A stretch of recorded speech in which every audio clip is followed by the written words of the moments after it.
जय श्री कृष्ण मित्रों, मैं प्रियंका स्वागत करती हूँ आपका जीवन और आध्यात्म में।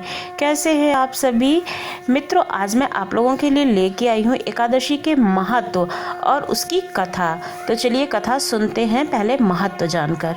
धर्मराज युधिष्ठिर कहने लगे कि हे भगवान, मैंने भाद्रपद शुक्ल एकादशी अर्थात पार्श्व एकादशी का सविस्तार वर्णन सुना। आप कृपा करके मुझे अश्विन क्वार मास के कृष्ण पक्ष की एकादशी के विषय में बतलाइए। इस एकादशी का क्या नाम है तथा इसके व्रत का विधान क्या है? इस व्रत को करने से किस फल की प्राप्ति होती है? भगवान श्री कृष्ण कहने लगे कि अश्विन कृष्ण एकादशी का नाम इंद्र एकादशी है। यह एकादशी पापों को नष्ट करने वाली तथा पितरों को अधोगति से मुक्ति दिलाने वाली है। हे राजन, ध्यान पूर्वक इसकी कथा सुनो।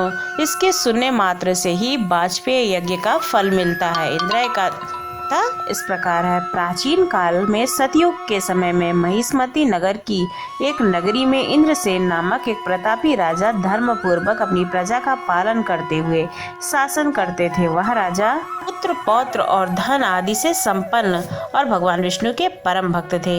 एक दिन जब राजा सुखपूर्वक अपनी सभा में बैठे थे तो आकाश मार्ग में महर्षि नारद उतरकर उनकी सभा में आए। राजा उन्हें देखते ही हाथ जोड़कर खड़े हो गए और विधि पूर्वक आसन दिया और अर्घ दिया। सुख से बैठकर मुनि ने राजा से पूछा कि हे राजन, आपके सातों अंग कुशल पूर्वक तो हैं, तुम्हारी बुद्धि धर्म में और तुम्हारा मन विष्णु भक्ति में तो रहता है। देवर्षि नारद की ऐसी बातें सुनकर राजा ने कहा, हे महर्षि, आपकी कृपा से मेरे राज्य में सब कुशल है तथा मेरे यहाँ यज्ञ कर्मादि स्वीकृति हो रहे हैं। आप कृपया करके अपने आगमन का कारण कहिए। तब ऋषि कहने लगे कि हे राजन, आप आश्चर्य देने वाले मेरे वचन को सुनो। मैं एक समय ब्रह्मलोक से यमलोक को गया। वहाँ श्रद्धा पूर्वक यमराज से पूजित होकर मैंने धर्मशील और सत्यवान धर्मराज की प्रशंसा की। उसी यमराज की सभा में महान ज्ञानी और धर्मात्मा तुम्हारे पिता को एकादशी का व्रत भंग होने के कारण देखा। उन्होंने संदेश दिया है, सो मैं तुम्हें सुनाता हूँ। उन्होंने कहा है कि पूर्व जन्म में कोई विघ्न हो जाने के कारण मैं यमराज के निकट रह रहा हूँ। सो हे पुत्र, यदि तुम अश्विन कृष्ण एकादशी का व्रत मेरे निमित्त करोगे तो मुझे स्वर्ग की प्राप्ति अवश्य ही हो सकती है। सुनकर राजा कहने लगा कि हे महर्षि, आप इस व्रत की विधि मुझे बतलाइए। नारद जी कहने लगे, अश्विन मास की कृष्ण पक्ष की दशमी के दिन प्रातः काल श्रद्धा पूर्वक स्नान आदि से निवृत्त होकर पुनः दोपहर को नदी आदि में जाकर स्नान करें। फिर श्रद्धा पूर्व पितरों का श्राद्ध करें और एक बार भोजन करें। प्रातः काल होने पर एकादशी के दिन दातून आदि करके स्नान आदि करें। फिर व्रत के नियमों को भक्ति पूर्वक ग्रहण करते हुए प्रतिज्ञा करें कि मैं आज संपूर्ण भोगों को त्याग कर निराहार एकादशी का व्रत करूंगा।